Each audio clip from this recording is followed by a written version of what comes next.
Gostaria de cumprimentar aqui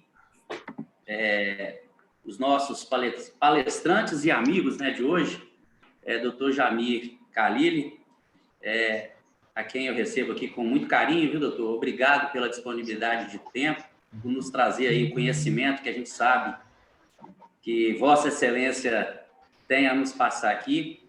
Gostaria também de cumprimentar doutor Adroaldo Monte Alto, meu amigo Dudu. Muito obrigado também pelo trabalho que desenvolve aqui conosco na subseção de Governador Valadares. Doutora Ana Paula Miranda, muito obrigado pela presença também. E gostaria de cumprimentar também, especialmente, meu amigo e presidente da comissão que está realizando o evento, doutor Guilherme de Castro, a quem eu já parabenizo, não só pelo evento, viu, doutor Guilherme, mas por ter assumido a Comissão de Direito Ambiental e está desenvolvendo um trabalho com tão pouco tempo, mas com tanta intensidade, né? Eu acho que nós ficamos gratos aí pelo trabalho. E aproveitar para cumprimentar também meu amigo e tesoureiro aqui desta subseção, é o cara que faz a subseção funcionar e andar, doutor Gustavo Ribeiro. Cumprimentar também, estou vendo aqui, doutor Francisco Mabucuro Júnior, nosso conselheiro seccional, meu guru, mestre, professor, amigo, enfim, japonês, seja bem-vindo também. E cumprimentar os demais presentes aqui na nossa sala e desejar que tenhamos aí um bom dia de trabalho, que a gente possa fazer um debate construtivo sobre essa nova lei de chacreamento e, enfim, proporcionar aí a todos que estão presentes amplo conhecimento sobre o assunto. Então, muito obrigado pela presença de todos e desejo um bom trabalho a todos e parabéns novamente, viu, doutor Guilherme? Obrigado, presidente, pelas gentis palavras, e eu agradeço enormemente a oportunidade de estar podendo desenvolver, trazendo um pouquinho aí do direito ambiental, que eu já vivo isso há mais de 15 anos, para compartilhar com todos os nossos colegas aqui. Eu gostaria também de passar a palavra ao nosso tesoureiro que está aqui presente, doutor Gustavo Ribeiro, para que possa também dar as boas-vindas a todos os participantes. Doutor Gustavo. Bom dia, doutor Guilherme. Bom dia a todos os presentes. Queria parabenizá-lo inicialmente pela iniciativa. É muito válido, né, diante da perspectiva que se apresenta hoje em dia na nossa cidade. Parabenizar o meu amigo pessoal, doutor Adroaldo, doutor Jamir, doutora Ana Paula, pelos trabalhos que hoje serão realizados aqui. Parabenizar o doutor Francisco, que é nosso amigo já de longa data aqui. Minha amiga pessoal também, doutora Melissa, que está presente aqui, que me proporcionou um prazer inenarrável de ser proprietário de uma propriedadezinha na Ibituruna.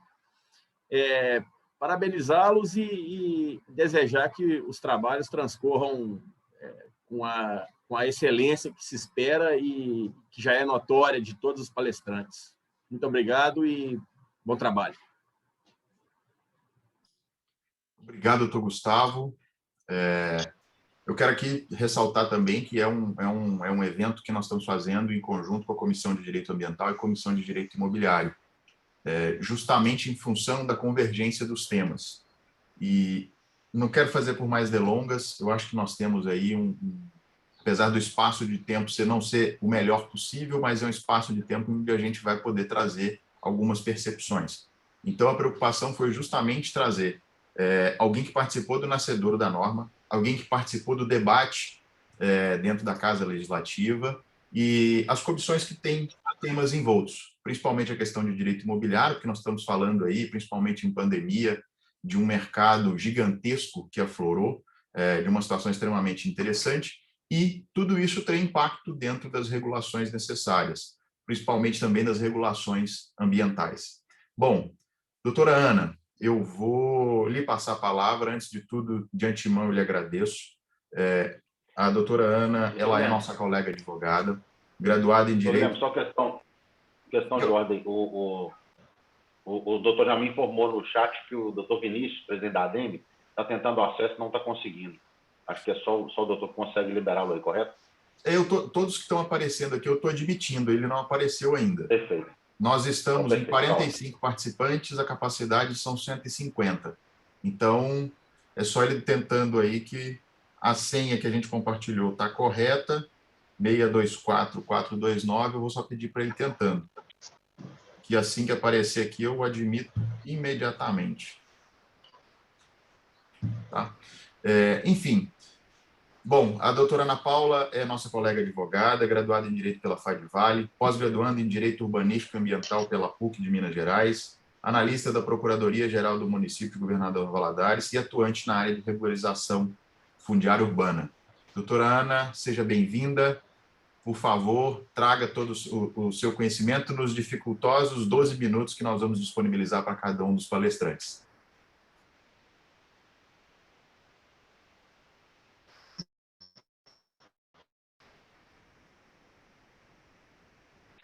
Bom dia.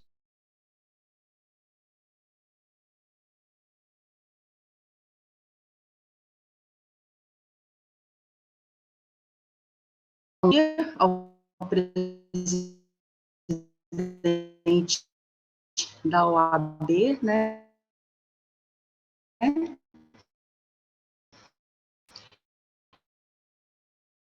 Cumprimento que eu estendo ao vereador Jamir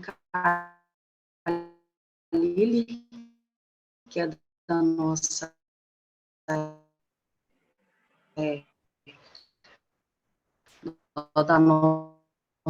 base, que também esteve, né,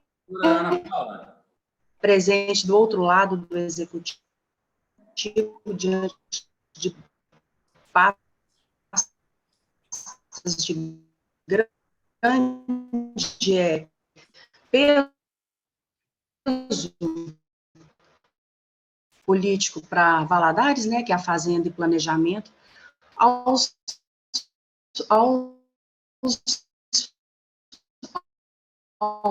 debatedores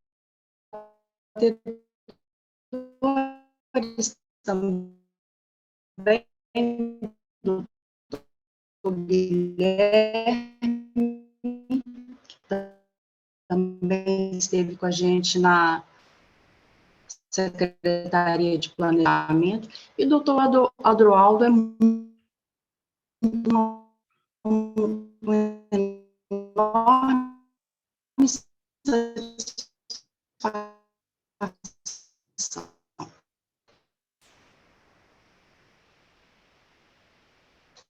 Me perdoe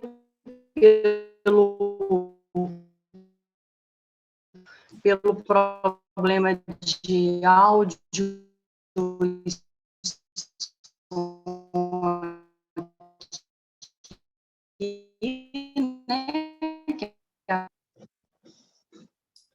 Doutora Ana, nós estamos tendo uma dificuldade enorme em te ouvir. Eu vou pedir gentilmente para a gente fazer novamente a sua reconexão. Enquanto isso, eu vou passar a palavra para o próximo debatedor e aí restituímos seu tempo na sequência. Bom, a segunda pessoa que nós tivemos a intenção de trazer é o Dr. Jamir Khalili, que, friso novamente, é um colega advogado de escola, que já tem aí um longo caminho percorrido, e a intenção das comissões é justamente trazer para que todos os advogados possam conhecer todos os colegas que militam em áreas que não são as áreas corriqueiras, tirar aquela falsa percepção de que os advogados só vêm atuar em questões judiciais. Muito pelo contrário, o comportamento administrativo da advocacia moderna na construção da segurança jurídica, ela é totalmente necessária, tá? Nesses tempos em que a gente assiste aí o aumento dos conflitos, o aumento das relações, ela é indispensável. Dr. Jamir Khalili, atualmente ele é vereador, professor de Direito da Universidade Federal de Juiz de Fora, do campus de Governador Valadares, mestre em Administração Pública, doutor em Direito Público, autor do livro Princípios Jurídicos Tributários, ao quem eu faço a propaganda, recomendo que os colegas o adquiram, porque é um tema extremamente oportuno, autor de diversos artigos, ex-secretário municipal de Fazenda, de Planejamento de Governador Valadares. E tem um papel interessante porque, salvo melhor juízo, resgatando as memórias das reuniões da Câmara, onde foram discutidos, acho que foi o vereador que mais trouxe questionamentos oportunos para engrandecer todo esse processo. Doutor Jamir, fique à vontade para nos trazer as suas percepções, para que a gente possa engrandecer esse debate. Bom dia a todos. Quero só conferir se meu áudio está ok. Tá ok, né? Quero agradecer ao doutor Guilherme pelo convite, ao nosso presidente, o Juliano, por esse trabalho aí à frente da OAB, né? Sempre liderar não é uma tarefa fácil, especialmente nesses tempos. Ao doutor Gustavo, e cumprimentar aí o doutor Eduardo, a doutora Ana, e todos os demais participantes aqui. Faço no nome do doutor Francisco Shimabukuro o cumprimento a todos os demais participantes aqui. É sempre um prazer servir a Ordem dos Advogados do Brasil. Eu fico muito satisfeito de atender aos convites da OAB, apesar, eu sou advogado do ponto de vista formal, mas milito muito pouco na atividade contenciosa, mas como o doutor Guilherme falou, essa é uma das atividades, né, do advogado. Eu quero, antes de entrar um pouquinho na lei, né, uma das coisas que eu tenho prezado muito é em dar um máximo de transparência e debater muito a respeito da atividade parlamentar. Tenho feito isso nas redes sociais, tenho procurado as pessoas que são mais envolvidas, para que esse trabalho não seja um trabalho solitário. Apesar da gente ter desqualificado muito ao longo dos tempos a atividade do Poder Legislativo Municipal, são muitas as prerrogativas e as funções da Câmara. Então, tem muita lei, tem muita atividade para ser feito, e é muito minucioso se você for levar a sério a atividade de legislar. E essa é uma dessas leis, né, que entra nesse aspecto. Minha área de formação não é o direito agrário, ambiental, mas, obviamente, que como jurista, como advogado, a gente sempre, e como praticante aí do direito urbanístico e do direito tributário, essas questões elas acabam sendo sempre vindo à tona. Eu queria muito ouvir o que a doutora Ana Paula ia falar, para poder até fazer um contraponto aqui com a atividade legislativa. Obviamente que o Poder Executivo tem muitos interesses como espaço democrático, e o Poder Legislativo também acaba desaguando, né, essa relação mais conflituosa. Então, é normal, né, eu até brinco que muitas vezes os vereadores querem não debater, não querem discutir com medo do que o outro vai pensar. Eu falo o seguinte, olha, o espaço do conflito institucional é a Câmara. O espaço do conflito institucional não é o Poder Executivo. O poder do conflito institucionalizado, democrático, é a Câmara.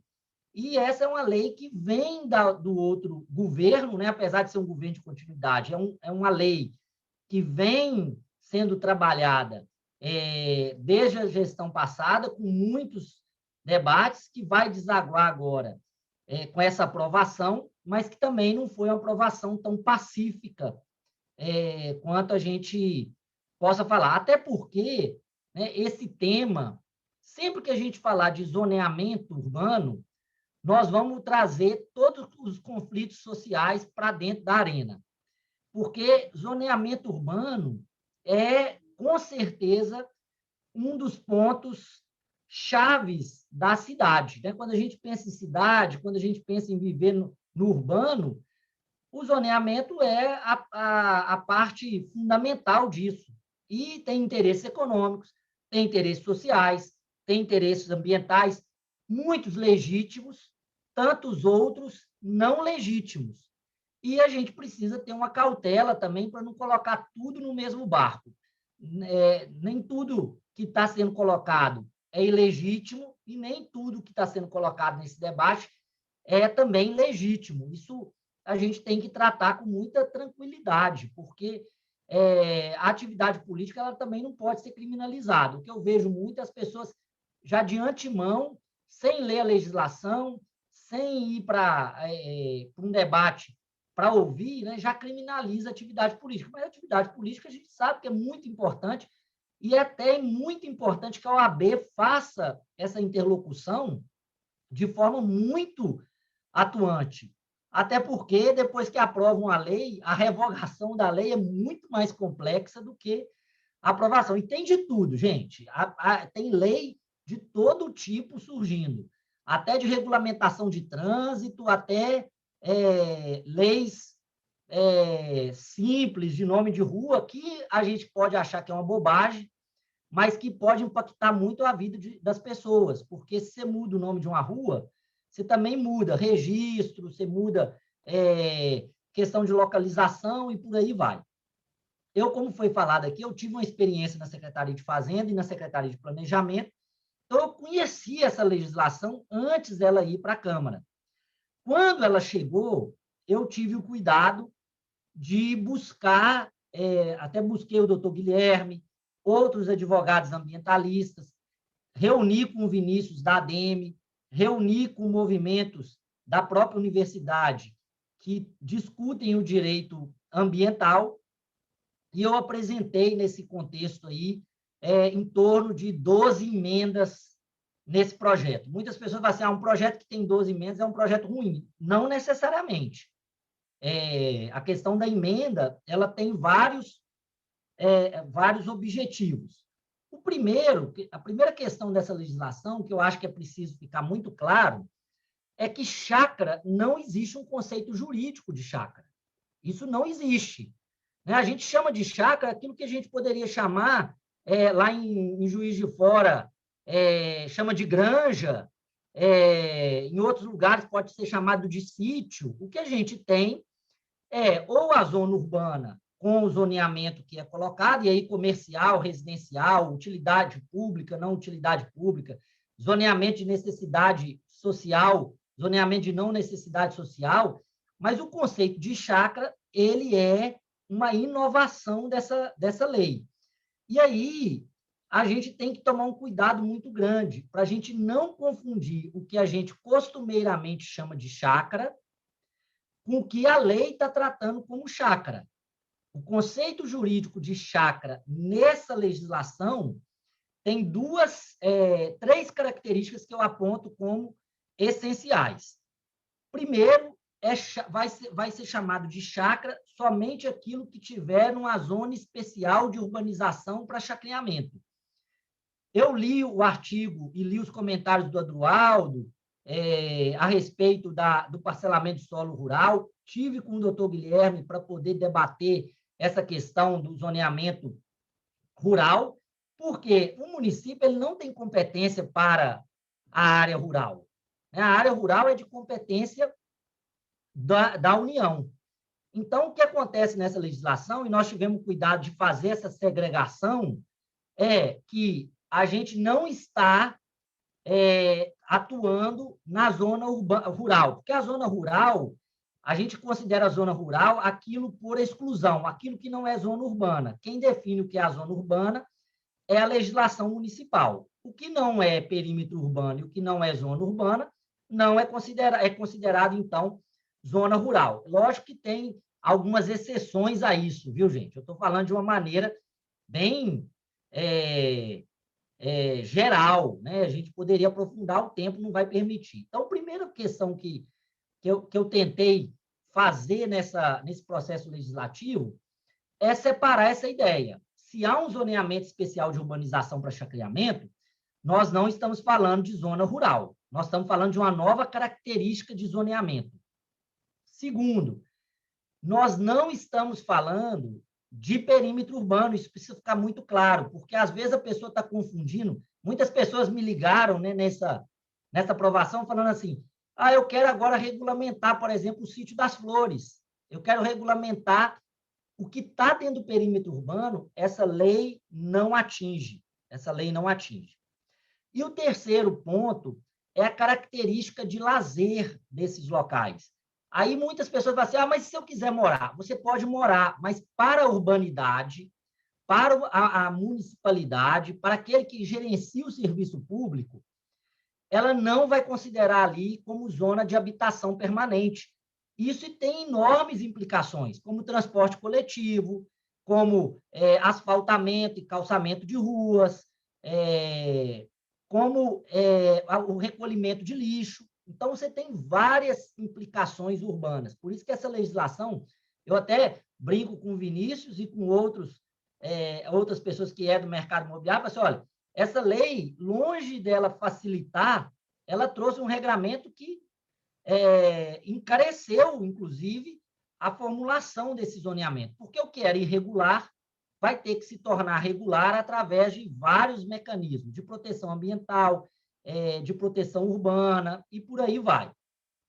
Uma outra questão é que a figura do condomínio persiste. Eu vejo pessoas falando assim, eu tenho uma chácara e quero regularizar a minha chácara. Você não vai regularizar a chácara isoladamente, porque essa lei ela trata do chacreamento dentro de condomínio. No mínimo que você vai ter que ter são os 20 mil metros quadrados do zoneamento rural. Então, ela traz um outro dificultador, porque você vai ter que se relacionar numa relação de condomínio. Agora, qual é o ponto-chave, então, dessa legislação? Ela vai mudar o zoneamento da cidade, ela vai criar um novo tipo de zona urbana, um tipo de zona urbana específico. Eu gosto sempre de falar que as pessoas elas querem uma cidade organizada, mas elas muitas vezes não querem o custo da cidade organizada. E, geralmente, o argumento é econômico, né? Assim, a pessoa tem que ganhar dinheiro, as pessoas estão desempregadas, a pessoa está morando ali naquele local. Mas uma cidade organizada, ela tem que ser respeitado o zoneamento. E é preciso que nós, que somos da área jurídica, entenda que o zoneamento rural, o zoneamento especial de urbanização para chacreamento, ele tem peculiaridades. Agora, isso também vai ter que contar com o poder fiscalizatório do município e do mercado, né? O mercado ele vai acabar desvalorizando o que não está respeitando e valorizando aquilo que está respeitando. Por que surge essa legislação? Eu falo que é essa anacronia, né, da legislação. O mundo é muito mais complexo, muito mais ágil. A legislação federal ela está num momento histórico diferente e o município, né, as cidades, elas acabaram ganhando um protagonismo muito grande. E a cidade é muito mais dinâmica do que a União.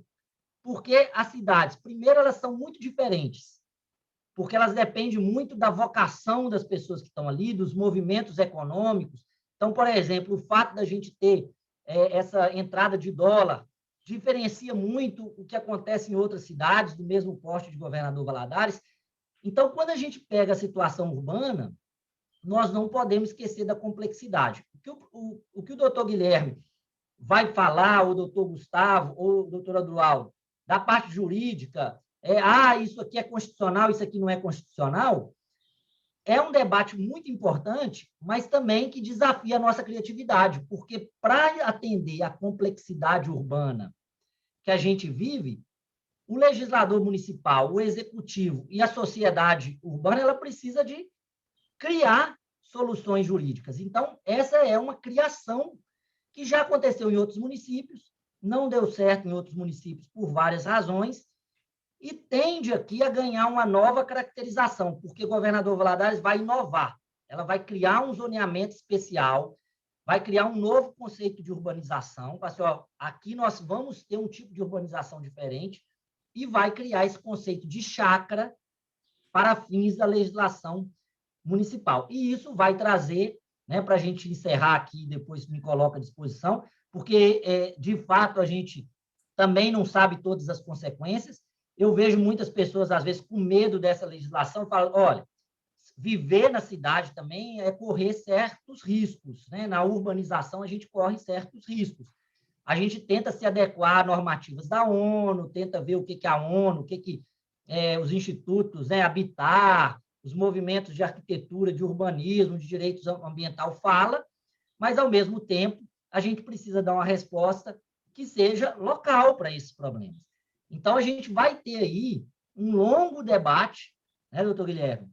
Doutor Eduardo, nós ainda vamos ver como é que o Ministério Público vai reagir a essa legislação, vamos ver como é que vai ser a forma como o mercado imobiliário vai tratar isso, se vai levar isso a sério ou não, porque, e até a capacidade fiscalizatória do município. Nós temos vários debates ainda para fazer. O Pico do Ibituruna inclui, não inclui? Como que vai ser feito esse parcelamento?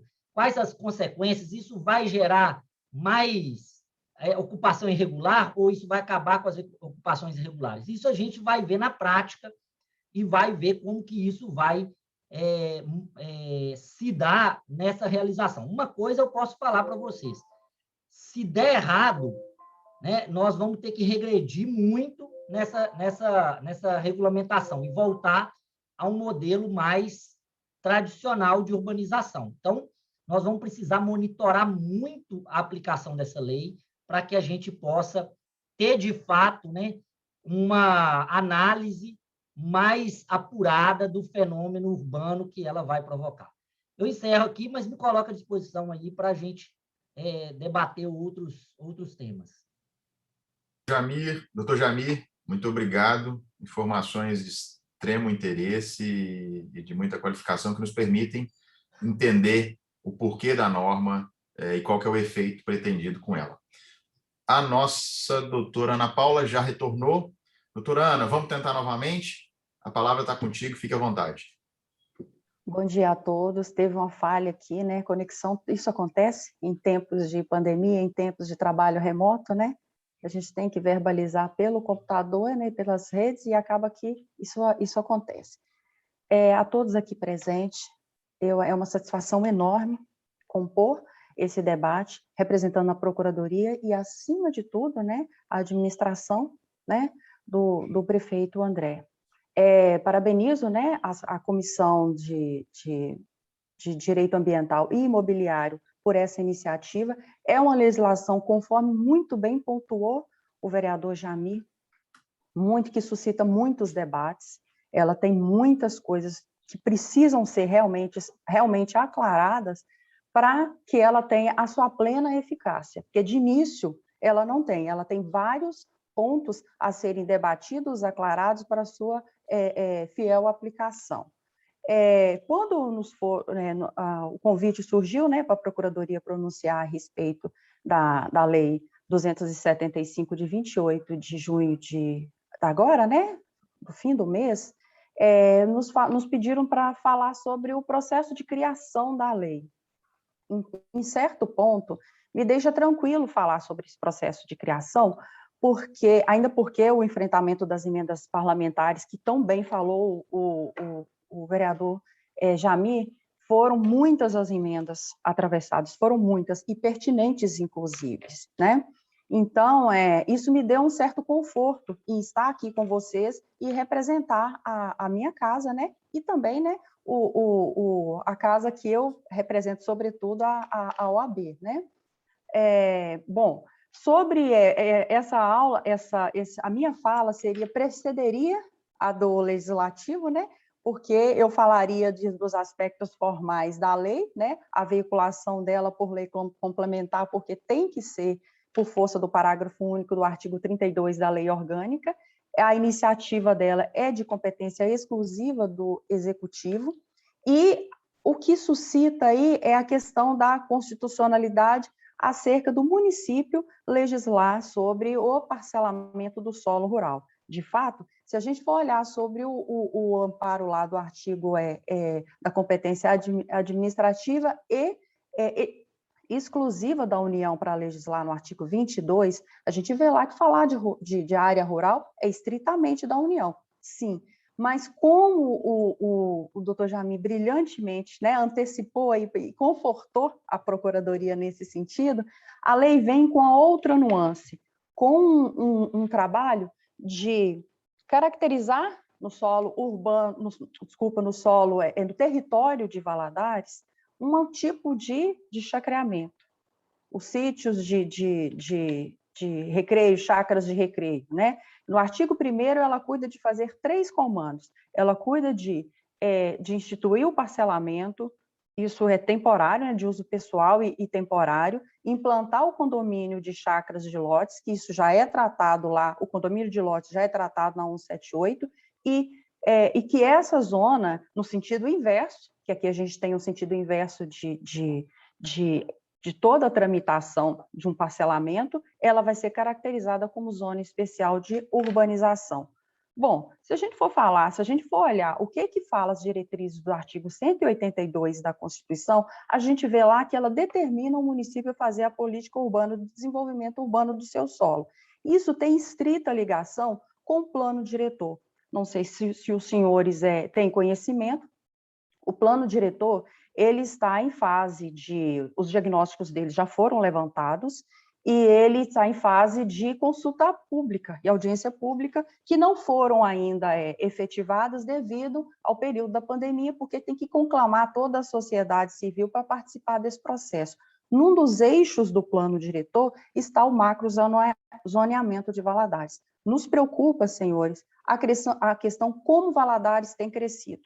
Isso não estou falando só da ótica do perímetro urbano, não, saindo um pouco do viés da 275, e sim da forma como Valadares tem crescido.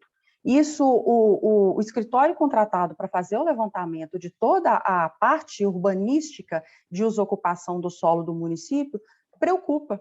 Então, o município vir agora e instituir uma lei de ordenamento e ocupação do solo, fora do perímetro urbano, mas se vocês analisarem, só por amostragem, hoje a gente tem aí entre 20 e 25 chácaras com as mesmas nuances de recreio, entendeu? E tem umas que estão contíguas à faixa georreferenciada do município. Ou seja, daqui a pouco ela será abraçada pelo crescimento urbano do município, vai ser abraçada pelo perímetro urbano. Isso aconteceu com o Sítio das Flores, isso aconteceu com o Braúnas. Quando a gente menos assustou, a expansão urbana foi chegando a tal ponto que abraçou esses núcleos. Então, a preocupação, a princípio, tanto é criar uma nova figura jurídica, que é a chácara de recreio, e conceituando isso como elemento fundamental, que é o lazer, né? E também o município ter o controle do seu solo, porque o parcelamento, o ordenamento, a uso-ocupação do solo é eixo do plano diretor. Então, essa é a preocupação do município neste momento, entendeu? É controlar o seu solo urbano. Bom, a gente sabe que toda lei, ela tem um sentido, ela tem um espírito. Eu gosto muito, eu tenho uma afinidade muito grande com leis e gostar de trabalhar de leis, com as leis, porque eu já fui diretora da Secretaria de Governo e trabalhei com todo o aspecto da técnica legislativa. Então, quando você faz isso, você tem de início como destinatária, eu também sou uma destinatária de todas as leis que criamos, entendeu? Mas você começa a trabalhar o sentido, o espírito do legislador ao criar, né, aquela lei. No direito privado, vou puxar aqui, né, filósofo Aristóteles, a lei deve prescrever aos homens um modo de agir de acordo com a virtude e proibir o vício, tendo em vista a educação do bem comum. Isso é para reger as relações privadas. No direito público, a lei nasce para reger a relação do administrador. Aqui eu vou falar administrador, o Estado no seu sentido mais amplo, né, e com os seus administrados. E para além, né, dessas relações que serão regidas, é o que a gente falou, o eixo do plano diretor, que é o controle urbano do solo do município. Então, o escopo da lei é regular, implantar e caracterizar um novo tipo de zoneamento aqui. Disso, todos nós aqui não temos dificuldade nesse enfrentamento. A gente enxerga isso no parágrafo 1º. Talvez os enfrentamentos mais suscitáveis na presente lei aqui seja a questão do que, como na prática, como que isso vai funcionar. Eu entro com um procedimento no município, eu entro com um pedido no município, e como que vai ser o desdobramento disso? Não é? Como realmente o município vai responder e como que realmente vai ser o fluxo disso. Na verdade, aí que começa um pouco o intricamento dessa legislação, porque alguns aspectos dela, senhores, não têm autoaplicação, ou seja, ela precisa de uma norma infralegal para ela realmente ter seus efeitos. Exemplo disso, a gente vê a questão do fluxo, os fluxos e as etapas do processo no DCU. Nós sabemos aqui que o DCU é que vai receber essa documentação, vai receber todos os projetos, o PUP, o termo referenciado, e todos os projetos para a FEL implantação dessa chácara de recreio. Mas como que vai ser isso? O artigo 18 e o artigo 22, existe uma interrogação aí de como que vai ser o procedimento disso dentro da Secretaria de Planejamento, porque até então ela flui com a questão do que é a 178. A 178 é invocada aqui como norma subsidiária e como norma para secundária para ajudar no processo de execução. Se vocês olharem no artigo, num dos artigos fala que o processo de execução das obras vai seguir o rito da 178. Agora, o que vai ser feito com o que trata o artigo 18 e o artigo 22, a lei não cuidou de disciplinar isso com clareza para todos nós, né?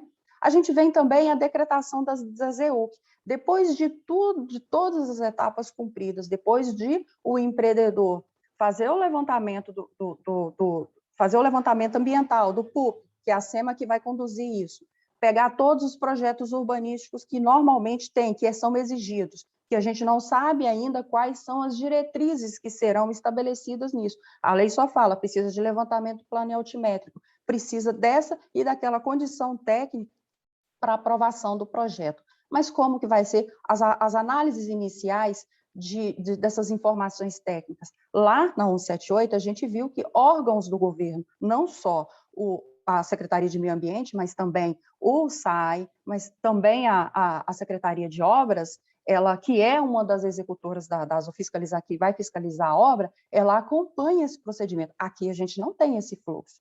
Também temos a lei fala que quando converter para IPTU, né, a cobrança do IPTU, o Código Tributário vai disciplinar, artigo 43, parágrafo único do artigo 43, vai disciplinar alíquota e formas de cobrança própria. A lei não vem cuidando disso e nós não temos ainda alteração por legislação específica no Código Tributário a disciplinar essa alíquota. Então, e também temos a comissão do FEACAI, né, que o FEACAI vem aí para, nos casos em que vai ser procedido por avaliação, de comissão avaliatória, as áreas que têm que ser gravadas como públicas, né? Que é aquelas áreas institucionalizadas, que a lei já vem falando os percentuais que têm que ser reservados, mas tem que criar essa comissão e estabelecer os critérios de como esse dinheiro que vai entrar nos cofres públicos vai ser revestido para que tipo de obra pública. Então, o que eu quero trazer para vocês é que, por mais que criamos a lei, os debates existem, eles precisam ser amadurecidos, eles precisam ser como que...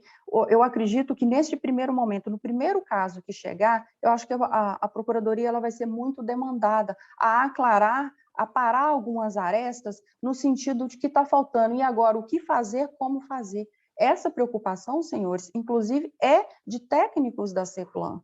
Inclusive, eles estão aqui assistindo nossa palestra, e eles perguntam como receber o procedimento e como conduzir o procedimento, né?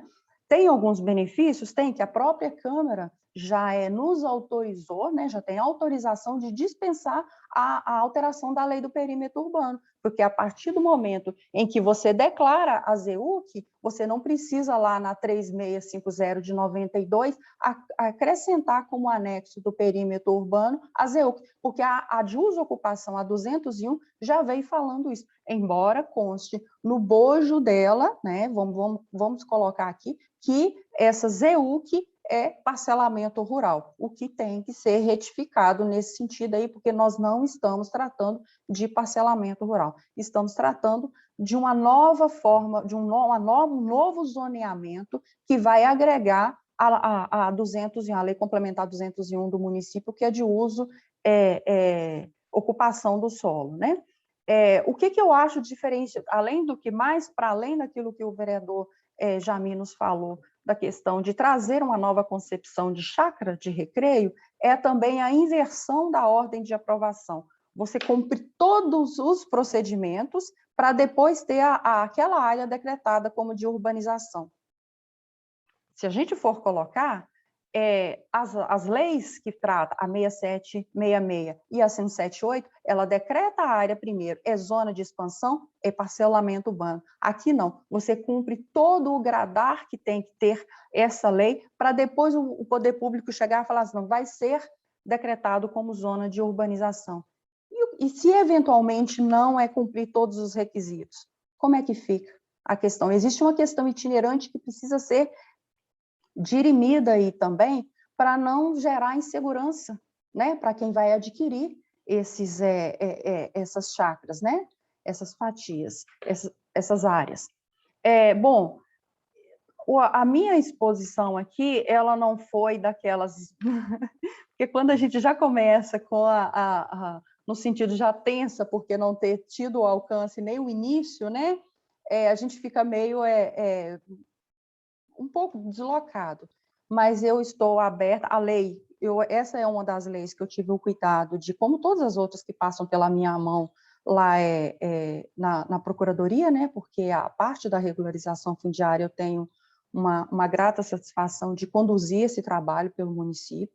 Então, eu tenho todo um cuidado de analisar e vejo, assim como sou crítica também, se tem nuances dela que precisam ser debatidas, precisam ser aclaradas e precisam ser retocadas, eu acho que o diálogo está aí e a gente precisa amadurecer isso para que a lei realmente tenha o seu fiel, né, o alcance prático dela, que é a sua eficácia e apta a produzir todos os efeitos que todos nós esperamos.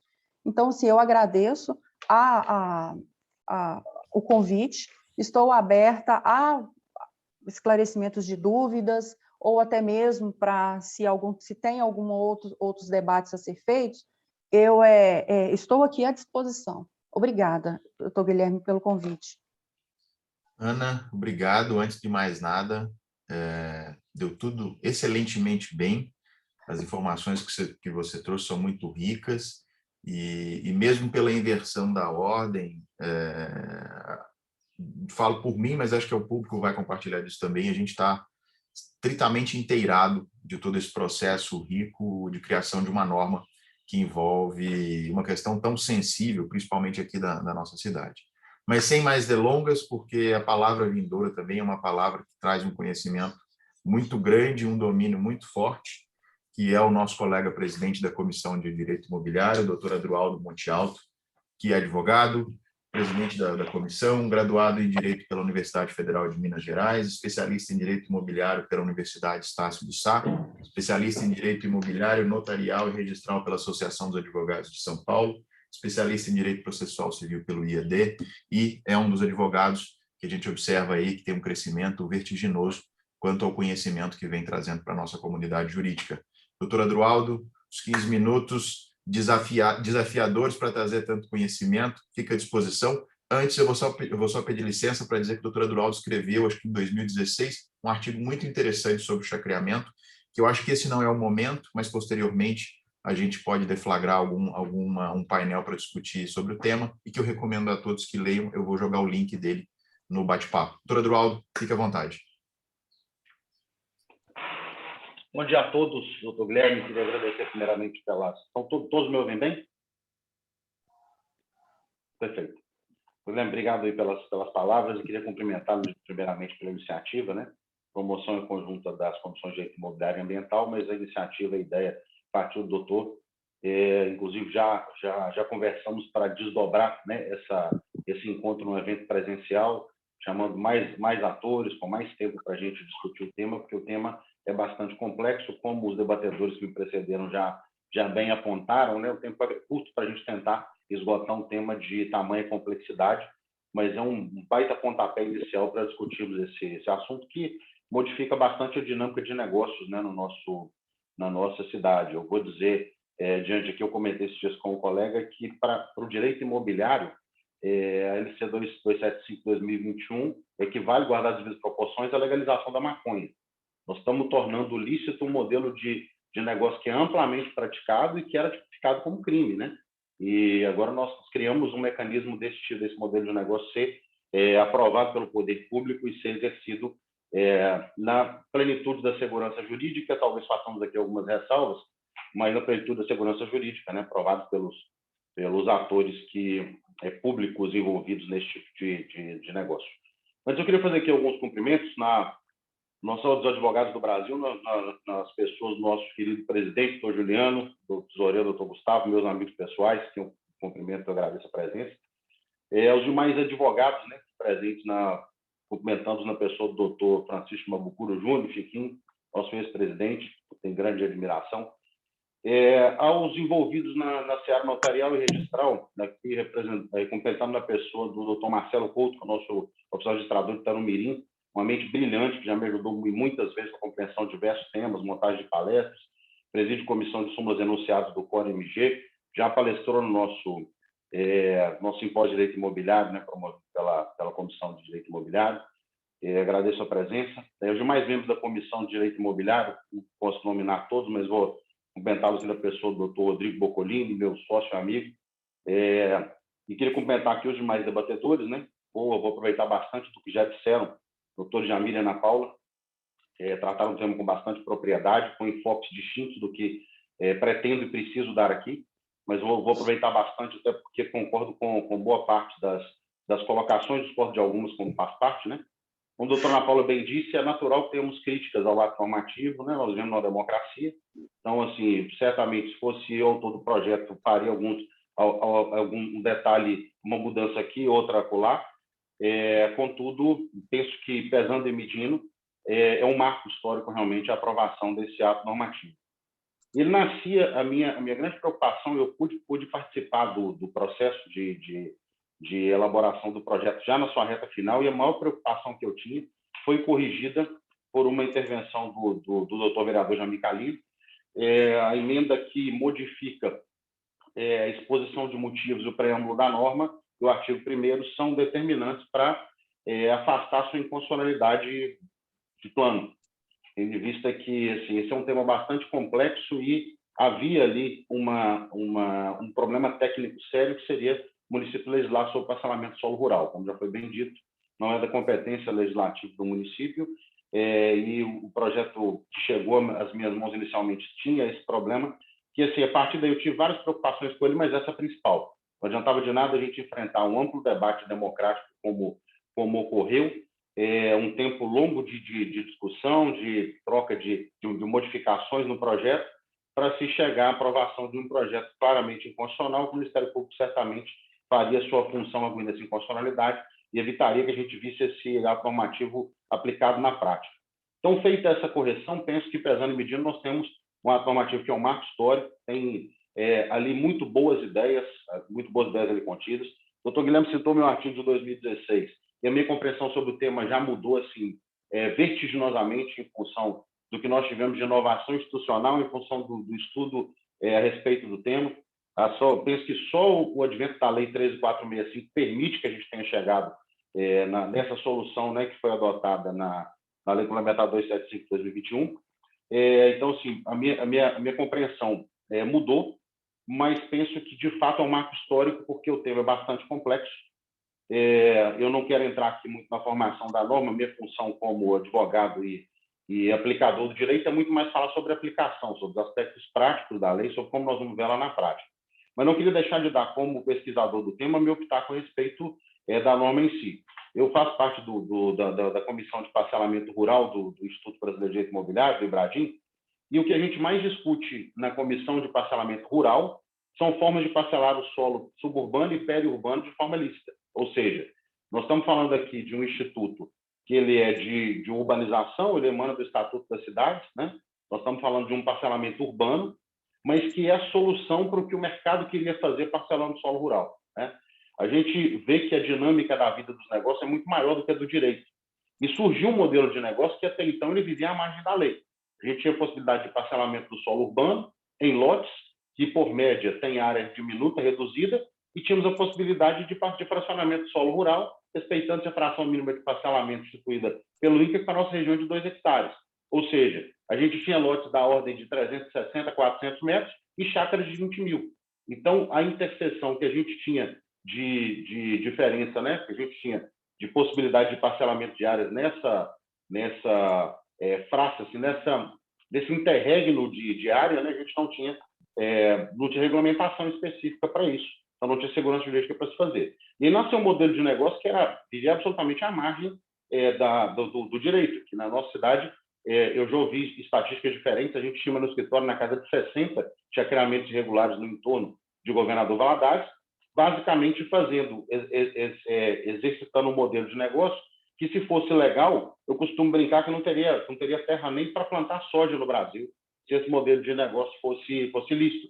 Porque, basicamente, alguém pega uma fazenda, aposta umas ruas com um trator, arruma uma solução de água sem aprovação de ninguém, pede luz para todos da CEMIG, e aí pega um metro quadrado, né, que era comercializado preço de alqueire a R$2, R$3 o metro, e comercializa a 80, 90, 100 reais. Então, assim, esse modelo de negócio de trazer total insegurança jurídica para quem comprava, o comprador muitas vezes não tinha condição de entender quais iam ser as implicações dessa aquisição no futuro, ele não podia perceber no momento que estava comprando que no chacreamento dele ia faltar água, ia faltar luz, que não ia ter um problema para recolhimento do lixo, por exemplo, isso poder gerar autuações futuras e uma série de problemas. Então, o fato de nós enfrentarmos o tema e criarmos aqui um ato normativo é, sim, um marco histórico que deve ser celebrado. Tá? O doutor Javi falou bem sobre a questão do conceito de solo urbano e rural, que eu só queria tocar nesse ponto que é importante para a gente entender e entrarmos na norma em si, porque assim, a gente tem dificuldade. Realmente, chácara é um instituto que não tem excepção jurídica, né? Nós conhecemos na vida o que é uma chácara, mas não tinha um tratamento legal nem uma acepção jurídica. Até é comum se confundir sítio com chácara, como o doutor citou, granja, a depender da região que se estiver no Brasil, se adota uma outra nomenclatura, né? Mas existe o que a gente consegue, a acepção que nós temos é de que nós estamos falando de um pedaço de terra maior do que um lote, que fica situado fora do principal adensamento urbano, que as pessoas usam para lazer ou moradia eventual, né? Na chácara, nós não estamos pensando exercício de atividade agropastoril, né, como negócio, nós estamos pensando muito mais no recreio, no lazer, no final de semana, eventualmente numa alocação para festas, mas é o que nós estamos pensando. E o que a gente raciocina é que esses terrenos eles não vão estar, como eu disse, situados dentro dos bairros. Eu vou pegar a estrada para poder chegar até uma chácara. Então, eu estou aonde aqui? A sua zona é rural ou é urbana? Né? Nós temos, por direito, duas possibilidades de definir o rural urbano. A luz da localização e a luz da destinação. Né? E é importante frisar que o nosso ordenamento jurídico adota o critério da destinação para poder definir rural e urbano. Então, muito embora eu possa ter, por exemplo, na acepção do STJ, um sítio, eu posso ter um imóvel rural dentro do perímetro urbano. Se eu, por exemplo, pego uma área e exploro atividade agrícola nela, ela vai pagar ITR, vai ter que ter cadastro ambiental rural e vai ser tratada como rural, muito embora esteja dentro do perímetro urbano. E nós podemos ver, na contramão, o nascimento de adensamento populacional urbano na zona rural. Até então, isso ocorria invariavelmente de forma clandestina. Nascia um adensamento urbano que depois era incluído, né, pelo município dentro do seu perímetro urbano, era reconhecido o caráter urbano, mas a acepção não, mas a apresentação dessa área dependia da dinâmica e não simplesmente da lei. Se na zona rural começava a nascer uma casa, depois outra casa, uma do lado da outra, nascia uma vila que criava uma mancha urbana clandestina. Então, o que acontece agora é o seguinte, pela Lei Complementar 275/2021, vai ser possível fazer o parcelamento de áreas que inicialmente estão no visual, na zona rural, mas vai ser criada uma zona de urbanização para que o município possa, sobre ela, ter o poder de polícia e possa ali aprovar esse parcelamento. Então, eu considero, inclusive, algumas inovações, as soluções institucionais, algumas delas geniais. A utilização da Zona Especial de Urbanização é uma baita sacada. Puxamos lá do Estatuto das Cidades essa solução. A criação da FEACAI, para mim, é genial. Não sei quem foi o autor do Instituto, mas acho espetacular. Porque, de fato, nós estamos falando de um tipo de adensamento que não faz muito sentido eu pensar na utilização usual das áreas institucionais nessas zonas, né? Eu pensar em praças, num condomínio de chácaras, ou pensar em escola ou posto de saúde, sempre que eu estou falando de algo destinado ao recreio, não à moradia habitual. Então, é mais interessante que o município seja indenizado nisso, e eu gosto bastante da solução. Mas, então, passando para a norma, é importante primeiro a gente entender isso. Tá? Nós estamos falando de possibilidade de parcelamento de uma área que estaria inicialmente no perímetro, na zona rural, mas que vai ser incluída no perímetro urbano do município, na zona de expansão urbana, para que se faça a aprovação desse empreendimento. Então, a primeira característica que vai ter um empreendimento aprovado no rito, né, e pela tutela jurídica da Lei Complementar 275, vai ser que esse empreendimento, essa área vai ter que estar na zona de expansão urbana, para que o município possa ali criar essa mancha de urbanização, para que o município possa incluir essa área, né, criar ali uma mancha de urbanização e depois disso aprovar esse empreendimento.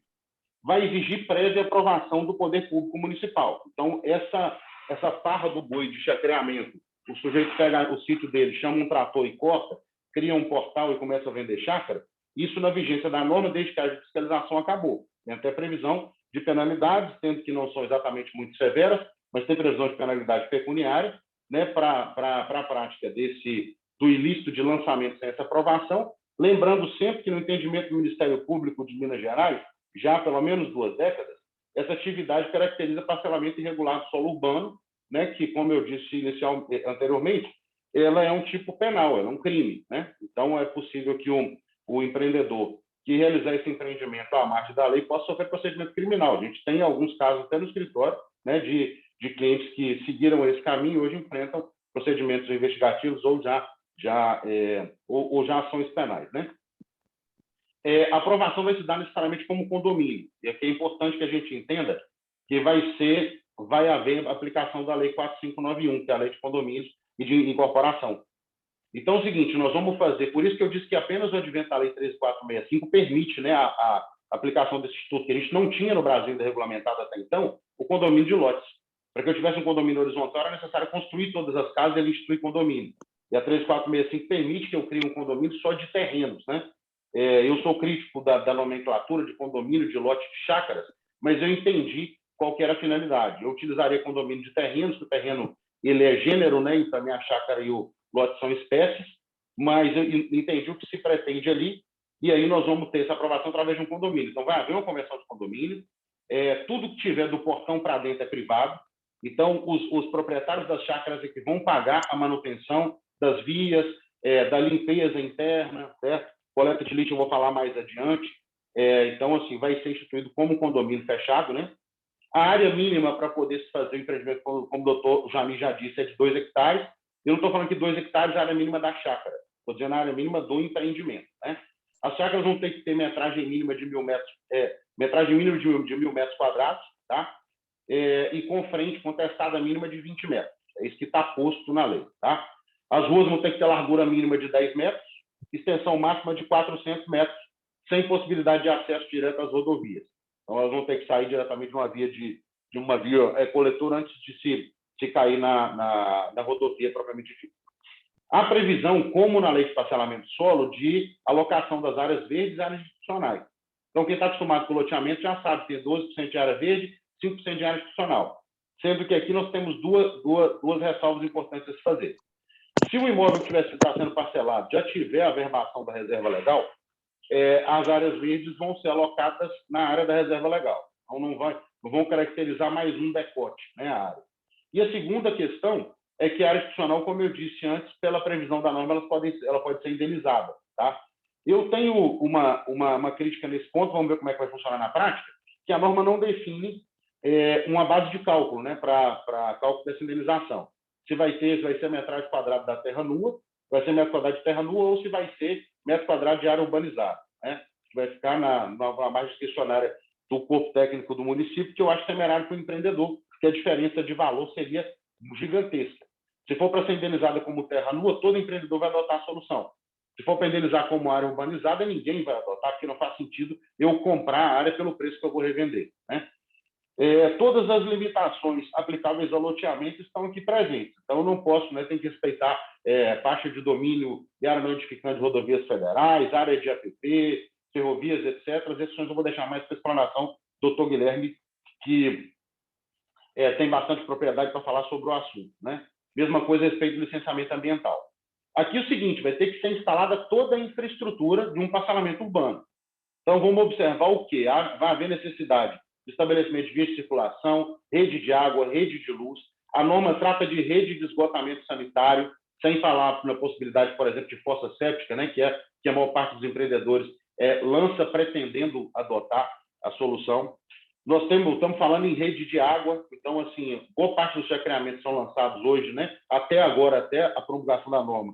Aqui no entorno de Valadares falam, por exemplo, propõe a solução de que cada comprador vai fazer o seu poço artesiano para extrair dali a água, né, e a aprovação do empreendimento, né, no rito da norma. Ele vai exigir que já haja projeto para essa rede, que essa esteja prevista, então o empreendedor vai ter que fazer rede de água, né, e tem que ter uma solução também para escoamento pluviométrico. Ou seja, todas as redes, aquela solução que já foi adotada por alguns, já pede um luz para todos da CEMIG e fraciona depois, está totalmente afastado pela norma. Então, nós vamos pensar realmente na realização, na instalação dos aparelhos urbanos, tipos de loteamento. Tá? O custo de implementação da infraestrutura sobe demais. Como o doutor Jamir disse, essa norma não cria facilidade para a realização desse empreendimento. Ela regulamenta, ela cria custos, ela traz segurança jurídica, mas não necessariamente facilita para o empreendedor, muito pelo contrário. Né? Prevê que todo empreendimento deve ser cercado. A coleta de lixo é responsabilidade do empreendimento, isso é muito importante os empreendedores ficarem atentos a isso, que o risco que a norma propõe, para mim, é o adequado, foi inclusive sugerir essa redação, que o empreendimento fosse responsável por estabelecer uma área para armazenamento interno do lixo, e que o empreendimento fosse responsável por levar o lixo até o ramal do município, no local apontado pelo município, a partir do qual os caminhões de coleta vão buscar. Mas não vai haver os caminhões de coleta do município indo até os chacreamentos buscar o lixo. Né? Isso também é outra previsão da norma. A taxa de ocupação máxima da área foi de 50%. Eu, particularmente, considero elevado, falando em chácaras de 1.000 metros. Contudo, existe essa restrição. Né? Também, as chácaras não podem ser fracionadas. Construção tem que ser até 3 pavimentos, com altura máxima de 10 metros. Considero também alto, mas a limitação já está clara. Tá? Os empreendimentos poderão possuir áreas comerciais. Isso é importante que fiquem os empreendedores atentos, porque as áreas terão que ter destinação residencial, como regra, podendo haver áreas destinadas à exploração comercial, desde que previamente alocadas no projeto. Certo? Pode ser que o município preveja, posteriormente na legislação, a possibilidade de conversão das áreas inicialmente com finalidade residencial, eventual, em áreas comerciais.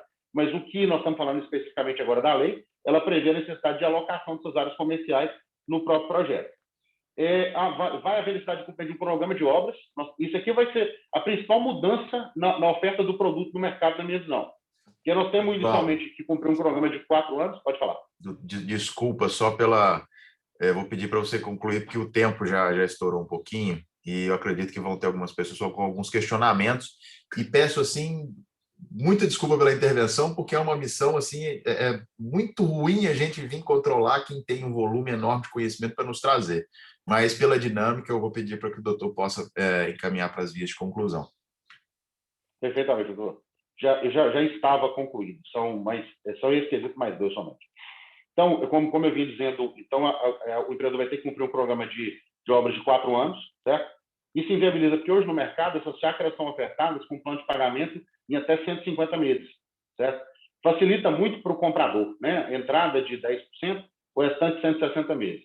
Só que como o empreendedor vai ter que cumprir um programa de obra de 4 anos e ter que fazer uma urbanização bem mais custosa do que o usual, esses planos de pagamento se tornarão inviáveis, tá? Os empreendedores vão ter que caminhar para o que se vê normalmente em loteamentos, que é parcelamento em até 60 meses no máximo, porque senão a conta não vai fechar. Os empreendimentos têm que ser registrados no cartório de imóveis, tá? E há um requisito como para os loteamentos, só posso lançar depois de registrado. Eu já vi alguns empreendimentos de forma, eu não vou dizer oportunista, talvez até por desconhecimento, já fazendo propaganda de que a lei está aprovada, agora eu estou regular e alto lá. Quem já está comercializando antes de aprovar e antes de registrar, continua com o empreendimento irregular, tá? Existe um requerimento de anuência do INCRA, que eu não vou me ater nele agora, porque demandaria mais tempo, e essas áreas, há previsão na lei que elas tenham que pagar IPTU, tá? Como nós estamos falando de uma zona urbana, o município vai tributar a propriedade predial e territorial urbana. Então, eu peço desculpas por ter me alongado demais aqui no tema, mas em linhas gerais esses serão os contornos do empreendimento. Estamos disponíveis ao final para perguntas. Agradeço mais uma vez ao doutor Guilherme pela iniciativa, pelo convite, e a todos pela atenção. Ótimo dia. Obrigado, doutor Adroaldo. Mais uma vez, eu peço desculpas, porque essa função, às vezes, de controlar o tempo não é uma função muito confortável. Mas, enfim, eu acho que você conseguiu sintetizar aí com muita clareza todas essas nuances que são as obrigações, vamos dizer assim, de ordem urbanística, que aqueles que se detiverem a explorar o empreendimento titulado chacreamento vão ter que observar. Tá? Bom, até em função do horário, eu não vou me alongar muito, eu quero trazer aqui algumas reflexões relacionadas às questões vindouras da legislação ambiental, que são importantes e que, como toda questão da legislação ambiental, ela acaba por ser uma limitação administrativa. Costumeiramente, a gente acaba por entender que a legislação ambiental é uma legislação só que protege o meio ambiente natural. Muito pelo contrário, dentro das nuances dos estudos do direito ambiental, nós temos o meio ambiente natural, o meio ambiente artificial, o meio ambiente urbano, o meio ambiente do trabalho, cultural e etc. Então, nós estamos dizendo aqui sobre um tema extremamente afeto à proteção não só de um desenvolvimento ordenado, mas a proteção de uma qualidade ambiental sobre aquela ocupação que vai ser feita. A legislação é uma legislação nova, como o vereador Jamir citou, eu tive a oportunidade e desde já agradeço muito pela consulta feita à época de discussão do processo legislativo lá na Câmara de Vereadores, e realmente é uma lei que nos desperta uma certa preocupação. Por quê? Uma das grandes questões que a gente observa muito hoje no Brasil, todo e qualquer entendimento jurídico diverso, ele vem tendendo a ser criminalizado. E quando a gente diz criminalizado, existem situações onde a gente tem propriamente uma dissidência criminal de um processo, de uma denúncia, da persecução penal por um entendimento divergente, como a gente tem também a judicialização de centenas de casos em que uma norma que está vindo para regular uma situação que é necessária, ela acaba sendo suspensa e aquela situação acaba perdendo o caminho regular que foi proposto quando da sua discussão. A minha opinião, pessoal, é que é uma norma mais do que bem-vinda. É uma norma que trata um problema que hoje, em tese, não é um problema de dimensões incontroláveis, mas é um problema que, se continuar, ele vai ser, logicamente, a curto tempo, intratável. Nós estamos falando, às vezes, de um processo de favelização. A nossa diferença de favela é que a nossa geografia não é uma geografia de topo do morro, onde a cidade tomou conta das partes baixas e espremeu as partes menos nobres para os morros, como a gente vê no Rio de Janeiro, como a gente vê em Vitória, em Belo Horizonte, etc. Mas nós estamos falando de um caminhar de uma ocupação urbana que, se não ordenada, vão trazer problemas muito maiores. A geografia da nossa região é uma geografia onde a gente tem muito vale. Nós temos as nossas baixadas, e essas baixadas elas têm água, têm recurso hídrico. E se eu não tiver um pensamento muito bem feito disso para cuidar de drenagem, da destinação de saneamento, daqui a pouco os nossos mananciais onde a gente capta a nossa água para beber, elas vão estar todas contaminadas. Enfim, são digressões muito maiores, mas eu quero me ater aqui a alguns aspectos que estão claros na lei do ponto de vista de exigência, mas são pontos de muitas discussões dentro da doutrina ambiental. A norma ela ficou com uma capitulação muito interessante, na parte que ela traz das disposições gerais, lá no artigo 3º, ela reflete com exatidão a limitação administrativa das áreas de preservação permanente. Tá? A gente tem que lembrar que imóvel rural é onde a gente tem a maior incidência de normas que limitam a utilização da propriedade privada com base no meio ambiente ecologicamente equilibrado, que é o artigo 225 da Constituição Federal. Então, nós estamos falando de grandes situações em que vão ocorrer as áreas de preservação permanente pelas tipologias que estão na Lei Federal 12651 de 2012, que é o Código Florestal, e que foram replicadas aqui. E essas normas elas precisam ser respeitadas. As poucas possibilidades de utilização, elas não permitiriam, em tese, entre aspas, parcelamento, sem você observar essas limitações. Tá? Eu só chamo a atenção para dois temas que nos trazem preocupação em função da dificuldade de conceituação jurídica.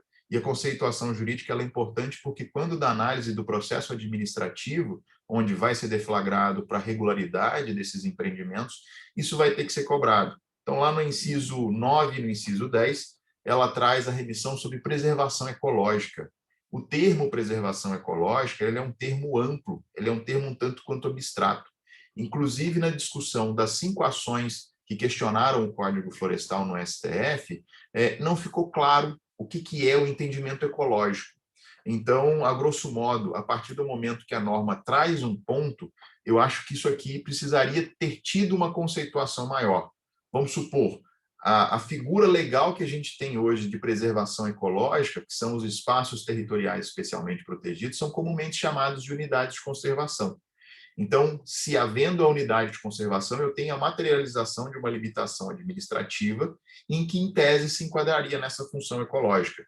Só que como a função ecológica, a preservação ecológica, ela não tem esse regulamento legal, ela não tem essa definição na norma, ela abre espaço para digressão. Qual que é o problema disso? A gente começa a enxergar alguns pontos de insegurança jurídica. Então, esse é um ponto de atenção.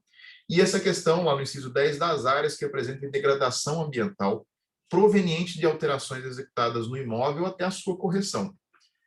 Vamos lembrar um primado que nós temos da legislação ambiental, do Código Florestal de 2012, que é a consolidação do uso do imóvel rural. Então, até 27 de julho de 2008, todas as intervenções que eu fiz no imóvel, estando de acordo com a norma ou não, essas intervenções elas têm possibilidade de ter a continuidade. Se isso não existe, eu sou obrigado, se eu fiz a conversão de uma área florestada no meu imóvel após 27 de julho de 2008, eu sou obrigado a recuperar essa área. E onde que isso vai ser feito? Isso vai ser feito a partir do momento que eu inscrever o meu imóvel no CAR, que é uma obrigação que o proprietário rural não vai se miscuir dela, e eu fazer o obrigatório PRA, que é o Projeto de Regularização ou Programa de Regularização Ambiental, que precisa ser feito até o final de 2022. Então, são pontos sensíveis na evolução do uso da propriedade, em que vai ser objeto de um projeto de chacreamento, ao entendimento da consolidação do uso. E o município não vai ter como fugir disso. Por quê? A fiscalização disso é do Estado, e a partir do momento que o Estado entender que uma propriedade rural já inscrita no CAR não passou pelo programa de regularização ambiental, vai haver um conflito. O empreendedor vai tender a ser autuado e vai ser exigida o cumprimento dessa obrigação. Imagina-se, por questões que a gente já vem assistindo no debate judiciário, em que isso vai ser convertido em pecúnia. Ou seja, se você utiliza uma área que teria que ser preservada, sem a devida autorização pelos órgãos ambientais competentes, em desacordo com a norma, você está ferindo o direito ao meio ambiente ecologicamente equilibrado, bem comum de todos, em função disso você vai ter que trazer uma indenização. Bom, dando seguimento aqui, outro ponto interessante que a gente tem na Lei 275 e que convém a gente ter uma certa atenção, são as questões dos percentuais que são destinados à área verde. O conceito de área verde está no Código Florestal. A grosso modo, a origem evolutiva na norma da área verde era quando se aumentava a dimensão das áreas urbanas sobre as áreas rurais, eu não poderia converter as áreas florestadas para permitir o benefício urbano. Então, eu convertia a minha área de reserva legal na chamada área verde, que não é uma área intocada. A área verde ela precisa ser utilizada pelo cidadão. Muito se imagina, ali é uma área verde, não pode fazer nada. Não, a área verde é para ser utilizada pelo cidadão, ela traz um benefício muito maior para a urbe que está sendo criada, por aquele parcelamento que está sendo objetivado, do que propriamente dito um benefício ecológico. Então, é uma questão que é interessante a gente observar. Qual é o problema? A gente tem aí no parágrafo 7º do artigo 7º e também no parágrafo 8º duas situações em que o proprietário do imóvel rural tiver ou não tiver os 20% de reserva legal. Olha só, toda essa regularização ambiental da propriedade rural, ela é de competência do Estado. Então, naturalmente, essas propriedades aqui que vão ser objeto de chacreamento, daquelas que vão passar pelo processo de regularização, o município vai ter que fazer a digressão sobre essa regularidade das áreas de reserva legal, principalmente se essas áreas já tiverem sido objeto de averbação na matrícula imobiliária e não tiverem a delimitação em loco. Isso é um problema muito sério. Então, vai chegar um momento que a gente vai ter esse conflito em que o município vai ter que trazer alguma situação para regular, para permitir isso. Tá? Outro ponto que eu quero trazer aqui é a questão da exigência ou não de licenciamento ambiental para esse tipo de empreendimento.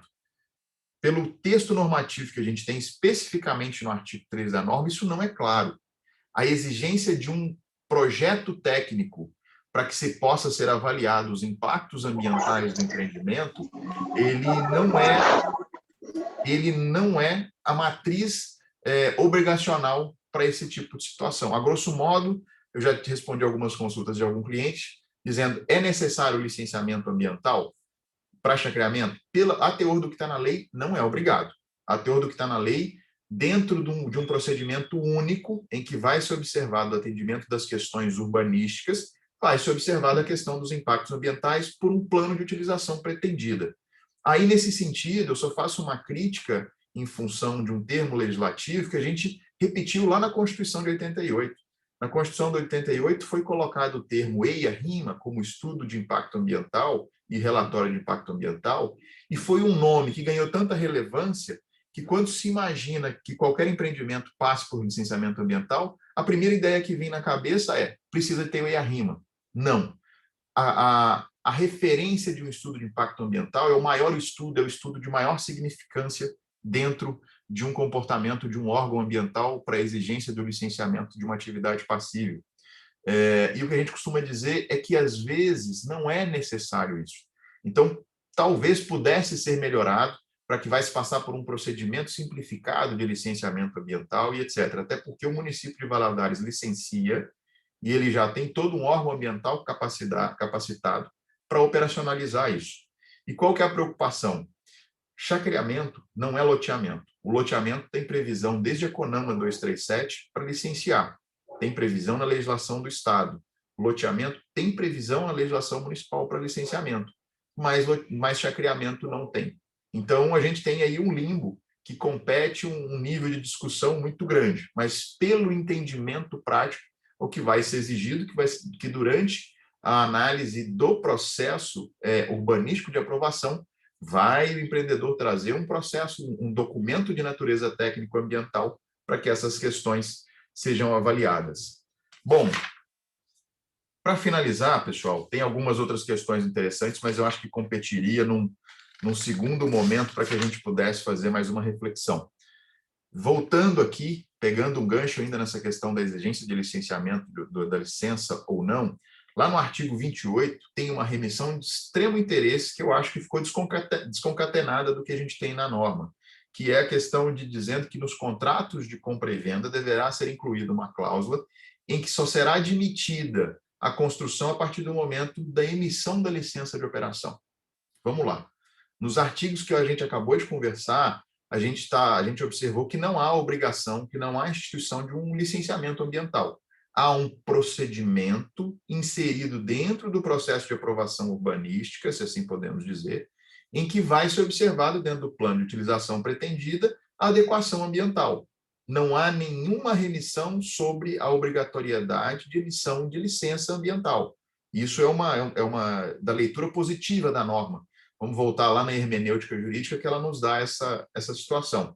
Só que a partir do momento que a gente vem fazer a leitura desse artigo 28, nós temos aí uma imposição de uma obrigação para o empreendedor para inserir uma cláusula nos contratos onde condiciona, para fins de utilização do lote, a obtenção da licença de operação. Só que tudo indica que essa licença de operação não vai ser expedida. Então, é mais um é mais um check que a gente coloca para entender isso com exatidão. Eu acho que nesse artigo específico comporta uma adequação ao que está escrito na norma nos artigos anteriores ou que seja realmente deflagrado o entendimento de que é exigível o licenciamento ambiental para esse tipo de empreendimento. E aí, se for exigido o licenciamento ambiental para esse tipo de empreendimento, nós estamos falando do rito que hoje é disponível na legislação do município, em que nós vamos ter que passar por licenças prévias de instalação, na grande maioria concomitantes, e do licenciamento de operação. Frisem-se, pela obrigatoriedade que nós temos nas normas municipais, isso tudo vai ter que ser deliberado pelo Conselho Municipal de Conservação e Defesa do Meio Ambiente. Pessoal, a grosso modo, essas são algumas das questões ambientais que eu acho de importante reflexão.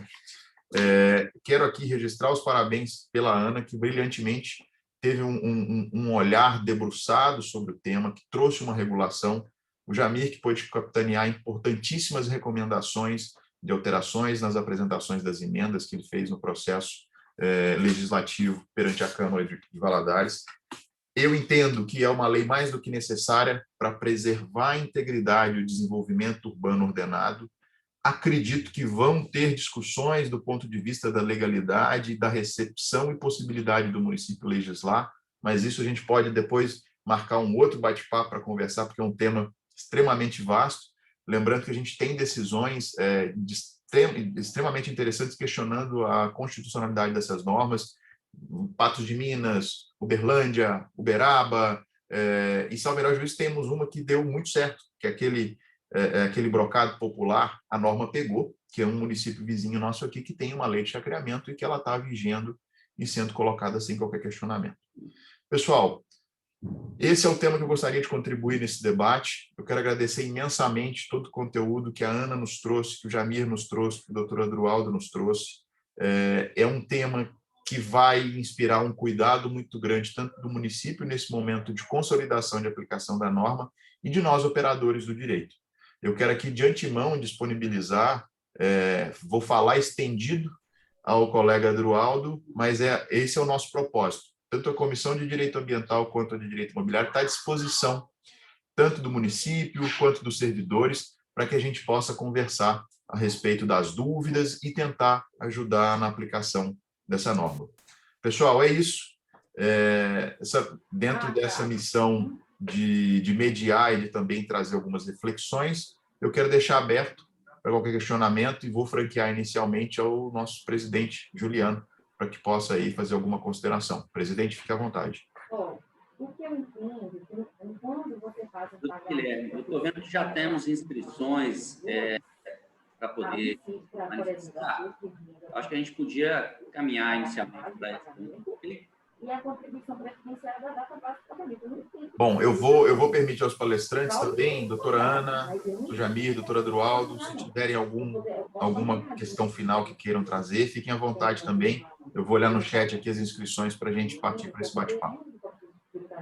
Doutor Guilherme, só me permita, quando o senhor falou das implicações do artigo 21, que condiciona a entrega da escritura pública definitiva, né? Somente após entregues concluídas as obras de infraestrutura, esse artigo em si ele foi objeto de emenda. E na emenda trazida, essa preocupação do licenciamento aí foi o excerto incluído pela emenda.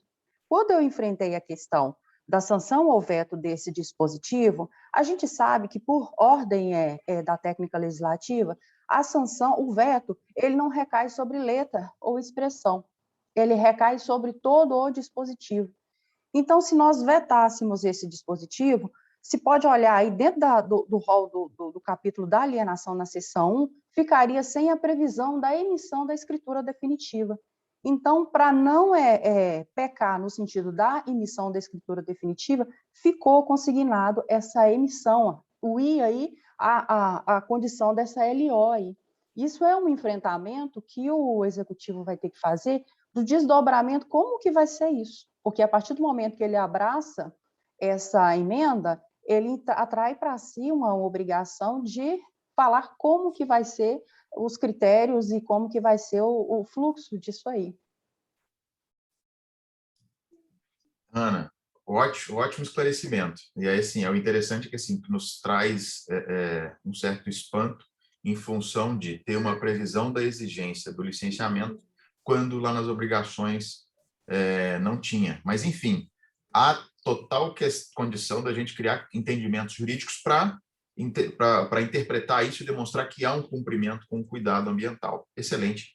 Muito obrigado. Pessoal, eu estou olhando aqui o chat, tiveram algumas contribuições aí. A Betânia Bre.pa, ela, durante a fala do doutor Adroaldo, ela até indicou que existe o zoneamento ZA4, previsto na Lei de Uso e Ocupação do Solo, justamente para chácaras em áreas urbanas. Exato. Doutor Guilherme, estava inclusive querendo comentar. Fica à vontade. Agradecer a Betânia pela contribuição. Betânia é uma sumidade no assunto, só conhece bastante e certamente sempre terá a contribuir. De fato, o que a Betânia conta é verdadeiro. Já estava previsto na Lei de Uso e Ocupação do Solo, a ZA4, inclusive com compostibilidade de área mínima até superior aos 1.000 metros, né? Na casa dos 2.000 metros já era possível fazer. O que não havia era uma norma destinada à aprovação do empreendimento da espécie, tá? A rigor, entendo que, assim, sem muita segurança jurídica para o empreendedor, porque dependeria de muita interpretação e de junção de normas pelo corpo técnico, mas já seria possível em abstrato a aprovação de um parcelamento urbano, como loteamento ou desmembramento, aplicando-se unidades autônomas com área compatível com chácaras, né? Nós não tínhamos uma norma destinada à aprovação do empreendimento chacreamento. E, nesse caso, esses empreendimentos teriam, né, na vigência da legislação anterior, antes das 275 de 2021, eles teriam que ser aprovados com parcelamento do solo regularmente, né? Até como eu mencionei, antes da 13465, não existia previsão legal em lei federal para o condomínio edilício de lotes, né, que é um instituto utilizado aqui. Que, muito embora a engenharia trate loteamento e desmembramento condomínio fechado como espécie do gênero parcelamento solo, ele, na verdade, é um primo irmão do condomínio edilício, né? Ele não é uma forma de parcelamento solo, é tratado em outro ato normativo. Conceitualmente falando, não é parcelamento, muito embora eu entenda perfeitamente essa leitura, porque o que vai resultar dali são unidades autônomas, né? Mas, então, eu queria agradecer essa contribuição. De fato, procede a informação. A minha fala não foi no sentido de que não era possível se abrir uma matrícula autônoma para uma área com essa metragem, e sim de que não havia um ato normativo destinado a essa aprovação desse tipo específico de empreendimento. Tá, mas muito obrigado, viu, Betânia, pela colocação.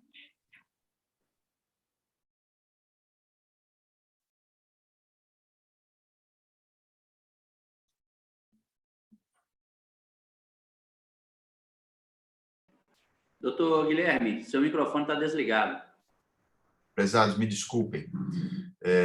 A Betânia trouxe mais alguns questionamentos, até dizendo, a própria doutora Ana Paula, na sequência, respondeu. A pergunta foi se haverá calcionamento para garantir o cumprimento do cronograma de execução.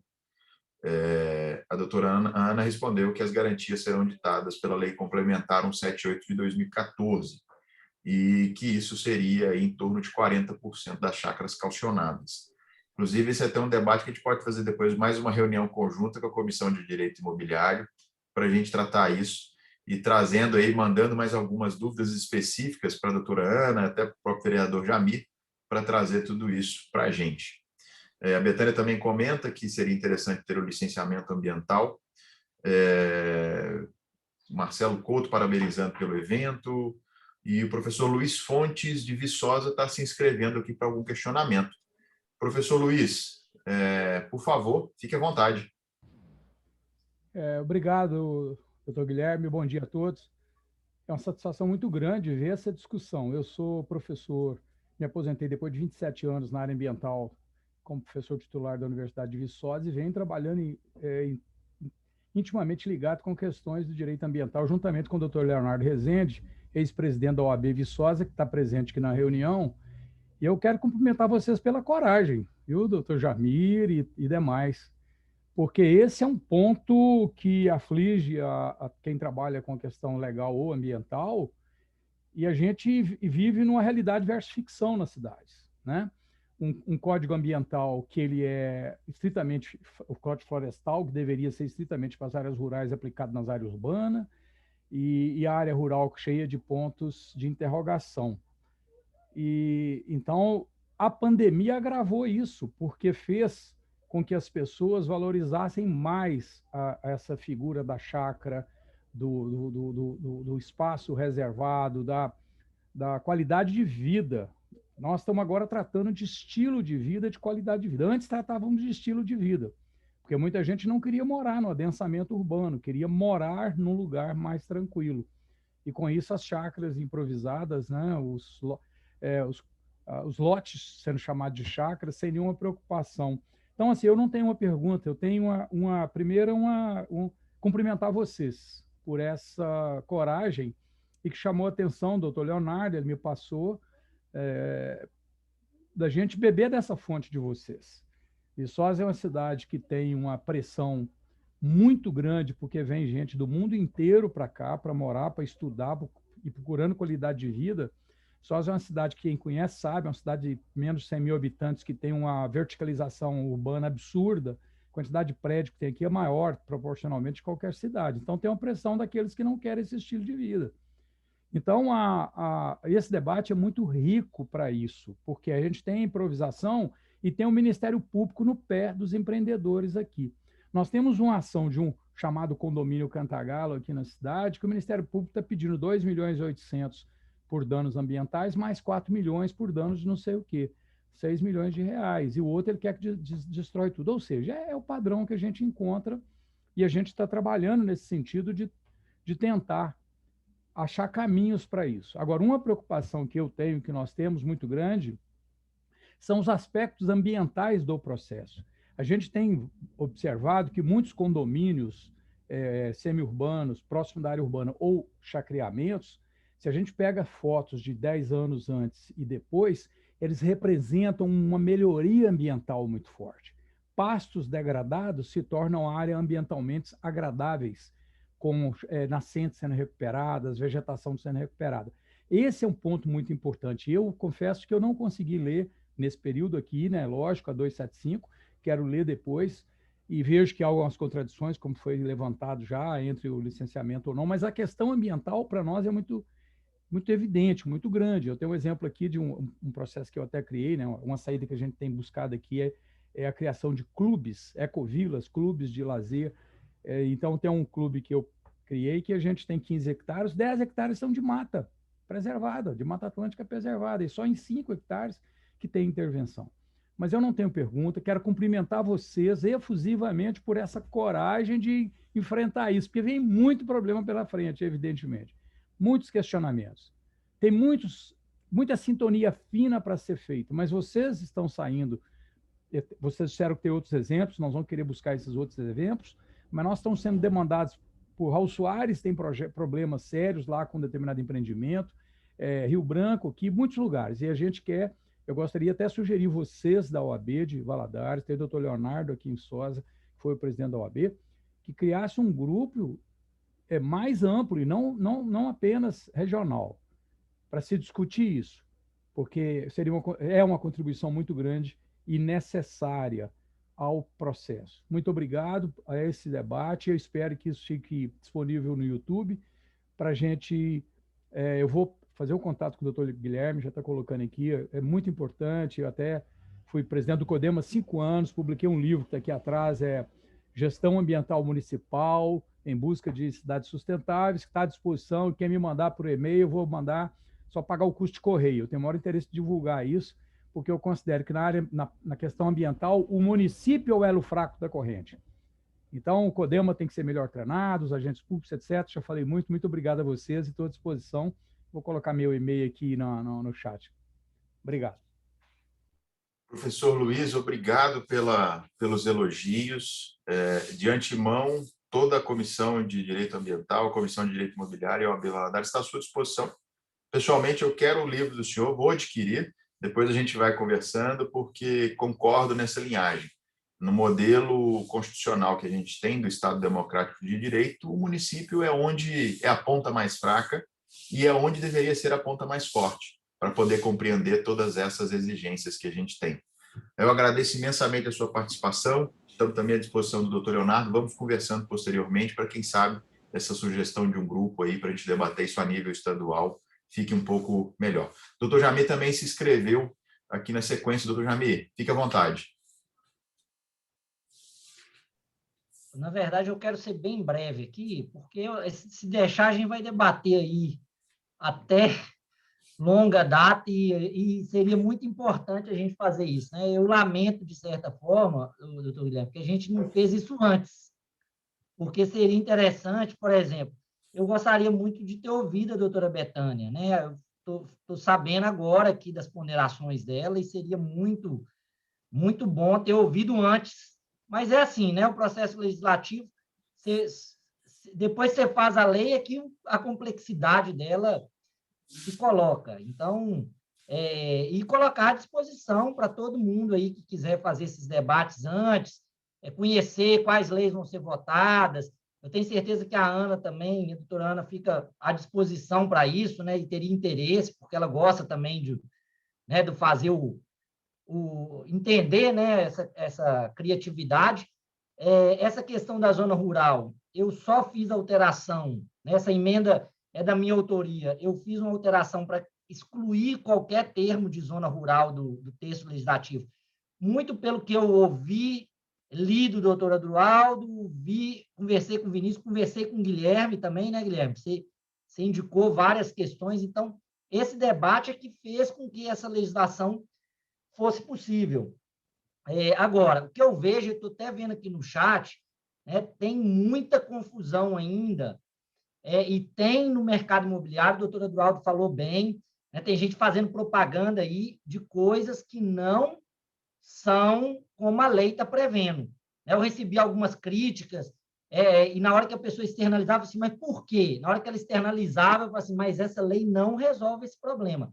Essa lei, como o doutor Adroaldo diz, ela amplia e traz uma inovação muito grande, mas, veja bem, ela também tem limites muito grandes. Ela não é resolução de problema de ocupação irregular, tem ocupações que não servem essa lei. Essa lei não serve. A doutora Betânia colocou aí do zoneamento, e isso é muito importante. Por exemplo, Sítio das Flores.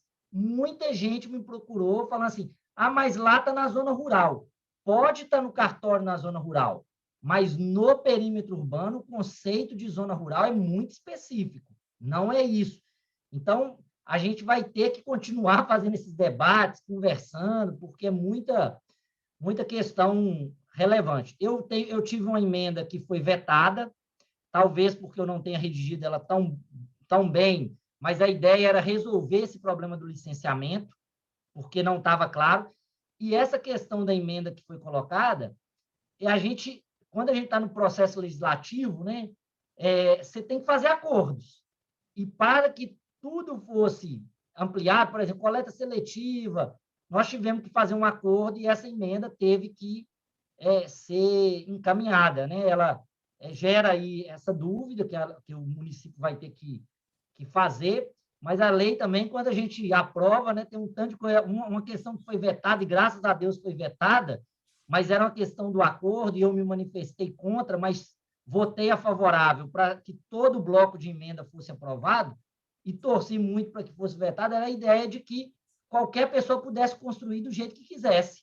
Tinha uma emenda, não sei se você vai lembrar, Ana, que estava falando assim, não pode haver limites do condomínio para construção. Então, se você fizesse um condomínio que tivesse algum padrão, podia construir. E aí, graças a Deus, essa emenda foi vetada.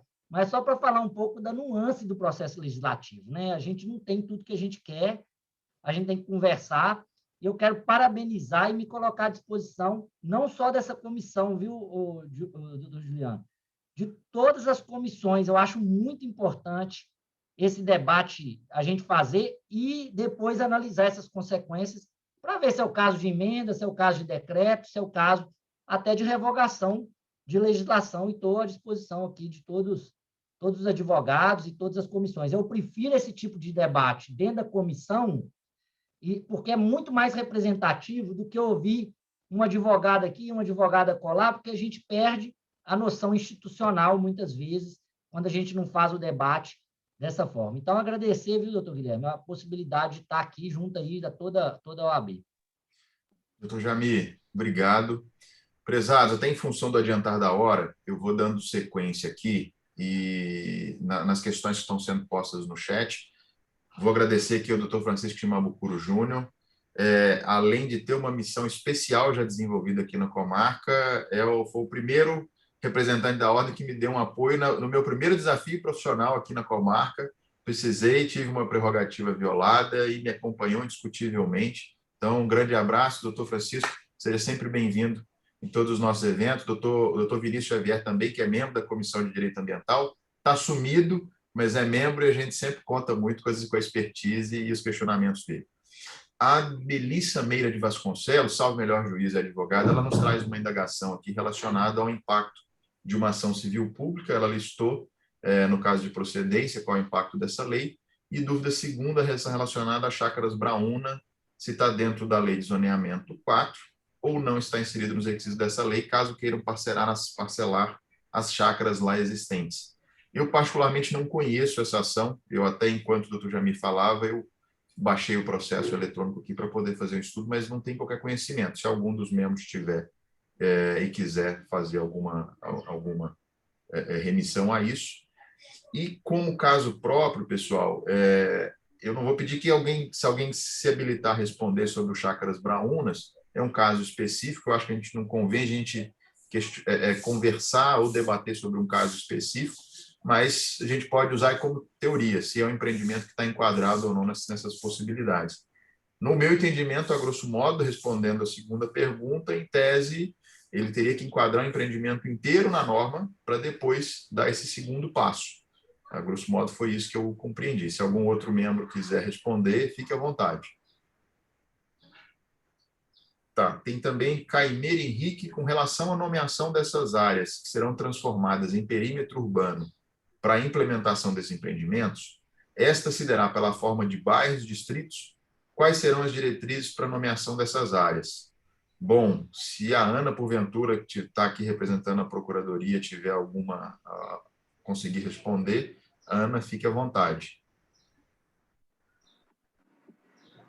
Bom, como a gente viu, toda a zona ela vai ser de urbanização. O desdobramento disso, a divisão desse núcleo no sentido de distrito, bairro, vai depender do executivo, do como o executivo vai conduzir isso aí. De início, a lei só nos fala, vai ser decretada uma zona de urbanização. Como que vai ser o viés disso e os contornos políticos, sociais, né, e físicos disso, nós vamos descobrir na prática. Ótimo, obrigado, doutora Ana. Tem uma pessoa aqui no chat que está identificada como Galaxy S9, ela traz uma questão interessante. No procedimento de análise, teríamos a implicação da reserva legal, que pelo Código Florestal, os imóveis abaixo de 4 módulos fiscais, que desmataram antes de julho de 2008, não precisaria recompor a reserva legal. Mas, em caso de parcelamento do solo, não se aplicaria tal benefício. Com isso, para possíveis problemas, já deveriam destinar os 20% como área verde ou reserva legal, além de prever não destinação de áreas em APP. Bom, é mais, acho que uma afirmação. Eu concordo, eu acho que vão ter muitas especificidades que vão ter que ser objeto de profunda reflexão, porque nós vamos estar num momento em que você está trazendo o empreendimento regulado no momento de conversão do uso do solo rural, em que nós estamos num franco momento de regularização do imóvel rural, com base no Código Florestal de 2012. Então, como é que isso vai encaixar no modelo normativo que a gente tem? Vai ser um fruto aí de muita digressão pela própria análise ambiental que vai ser feita nesse processo. Realmente é um desafio que a gente tem aí e que nós vamos ter que sentar. Eu vou até fazer uma propaganda antecipada. No dia 5 de agosto, às 10 horas, nós vamos estar fazendo uma outra live da Comissão de Direito Ambiental, trazendo o Tiago Gelap, que é o gerente regional do IEF, que trata toda sobre essa questão da regularização ambiental das propriedades rurais. Vai ser também aqui pelo Zoom e muito provavelmente já com transmissão ao vivo pelo YouTube, onde algumas dessas dúvidas podem nos ser sanadas. Bom, uma outra pergunta de Galaxy S20, gostaria de informar que temos áreas urbanas denominadas como área rural, mas lembrando que pagamos IPTU há muito tempo, que é o caso do Sítio das Flores, como ficará? Pessoal, isso é uma missão hercúlea que os municípios têm e que tem que ser fruto de muita reflexão e movimentos administrativos internos para que isso possa ser adequado. Caimeira Henrique, novamente. A propósito, excelente debate, parabéns pelo desenvolvimento dessa nova forma de ordenação urbana. Obrigado, Caimeira. Sou coordenadora municipal de desenvolvimento urbano da Câmara Municipal da Serra. Mais uma vez, seja muito bem-vinda. Estamos estudando a possibilidade de criação dessas áreas aqui no município. Ótimo, eu vou usar toda a disponibilidade de todos os colegas que estão participando aqui para dizer que estamos à disposição. O município da Serra querendo conhecer um pouquinho com mais profundidade, basta fazer contato conosco que a gente vai deflagrando essa conversa, tá? Bom, acredito que por hora esses são os questionamentos que estão no chat. Agradecer ao doutor Leonardo aqui, como muito bem feita a remissão pelo professor Luiz. O Marcelo Couto trouxe uma questão interessante, lembrando que situações já consolidadas podem ser regularizadas via REURB. Concordo, se a ocupação for com finalidade urbana, essa lei é fundamental, principalmente para ocupação recentes e novos empreendimentos. Eu acho que a REURB é uma norma que está muito em voga na discussão, mas ainda a gente não tem visto efeito prático, e eu acho que ela é a chave para a regularização e consolidação de todas as questões urbanas não regulares. Bom, o doutor Vinícius aqui também, poderíamos reunir com o doutor Guilherme, doutor Adrialdo e demais colegas para realizar um debate sobre REUB. Doutor Vinícius, missão dada para a nossa comissão, já vou provocar o doutor Adrialdo aqui para a gente conversar a respeito. Prezados, eu quero aqui mais uma vez agradecer, eu vou franquear aí alguns minutos, até em função do adiantar da hora, para que a gente possa fazer os nossos agradecimentos finais. Doutora Ana, fique à vontade. Senhores, eu agradeço, tá, a participação aqui, representando a Procuradoria, representando o município, né? Não é fácil estar do lado de cá, porque, querendo ou não, a iniciativa da lei é nossa, então os percalços dela e a plena eficácia dela, né, aos seus destinatários também será nosso, e os enfrentamentos dela suscitados. Agradeço ao presidente da Ordem, né, aqui presente, e aos demais colegas, ao vereador Jamir, por ter explanado de uma forma tão didática, né, aquele início, que até me ajudou, né, esse introito todo aí, e a todos os presentes. Estou à disposição, tá, porque essa área era de muito interesse meu, é o que eu trabalho dentro dos núcleos urbanos de Valadares, é a regularização fundiária, dentro do enfoque da 13465, então, assim, eu tenho um profundo agrado na matéria. Muito obrigada, viu? Obrigado, doutora Ana. Doutor Jamir. O doutor Jamir está num compromisso extemporâneo. Doutor Adrialdo, aliás, doutor Jamir, a palavra. É que eu tinha desligado aqui, que minha menina estava passando por aqui. Não, mas é só fazer essas palavras aí, agradecer, colocar à disposição,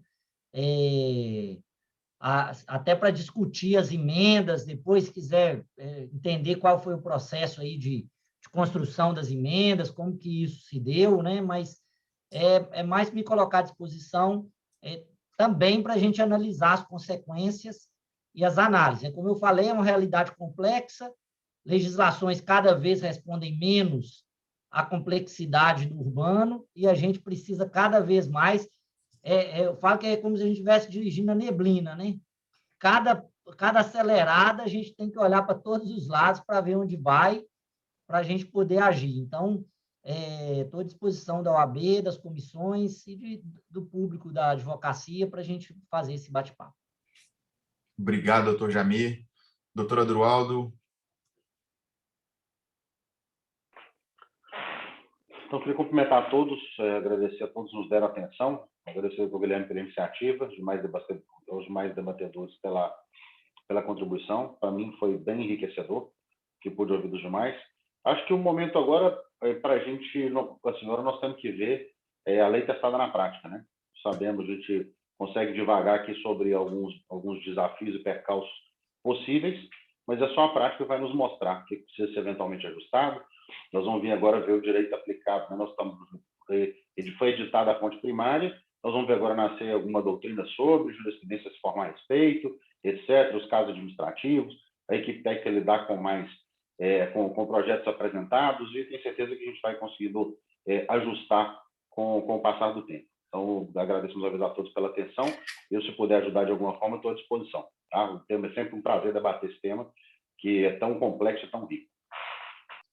Obrigado, doutor Adrialdo.